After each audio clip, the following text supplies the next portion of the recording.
Hey everybody, I'm Jody, and I just wanted to talk a little bit about lenders today because I've had a lot of clients that have had to deal with some lender issues lately, and I just feel like it would be really good to just kind of do a general discussion on them. So here goes.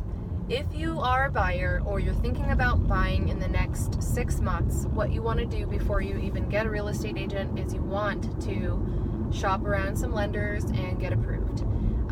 A lot of people immediately go to whoever they bank with because that is what they know, and they want everything to be streamlined and on the same website when they click. But just to let you know, basically whoever you go with is going to end up selling your loan afterwards. So don't go off of anybody that you already bank with based on that, because your loan's going to change no matter what usually. So who I like to go with is somebody that's local to you, because during the process of closing your house, you're going to be making a lot of phone calls, if not physically going into the location to visit your lender. Lots of issues can arise, lots of documents that they need at the last second. Underwriting could all of a sudden say, hey, we need X, Y, and Z from you right now.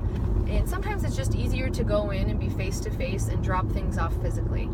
I love working with local lenders as a real estate agent because if I need something, it's the middle of the night, or it's a weekend, or it's late at night, early in the morning, typically I can get them on the phone. I can text them, usually even if they're on vacation. If they're a really nice guy, they'll answer the phone for me.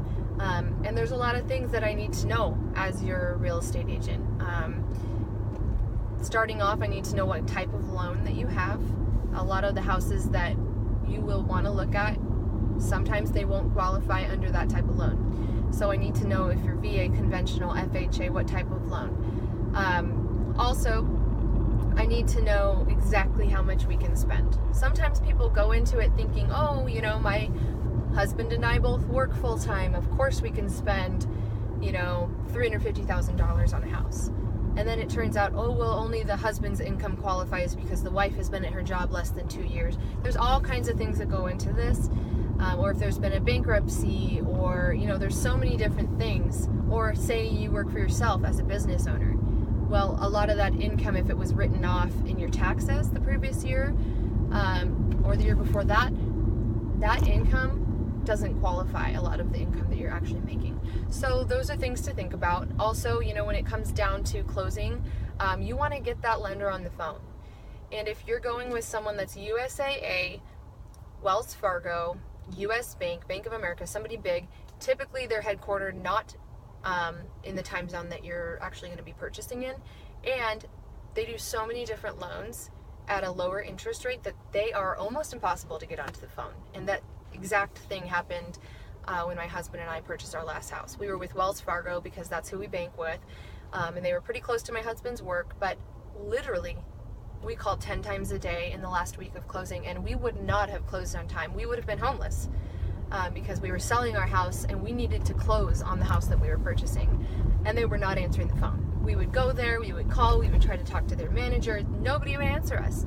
And even the money that they told us that we needed to bring to closing was even wrong. And so it's Friday and it's 4:45 p.m. and we're supposed to close, and everything closes at 5, and we're $1,000 short because somebody told us the wrong number. So we had to literally run across town, sweating bullets, trying to make it there by 5 o'clock so we can quickly wire another $1,000. Luckily we had it.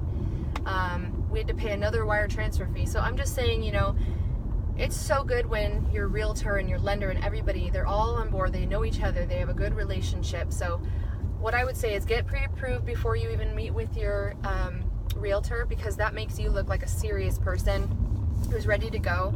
And you can't put in an offer on a house without that pre-approval. So, and in this market, you're going to need, the second you find a house, to put an offer on it.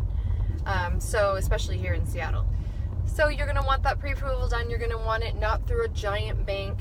You're going to want to shop around your rate to maybe 2 or 3 different lenders, and then choose who you feel most comfortable with. Because at the end of the day, who you trust and who you're most comfortable with, that's the most important thing. So that is my little spiel on lenders. Hope you guys have a good one. Take care.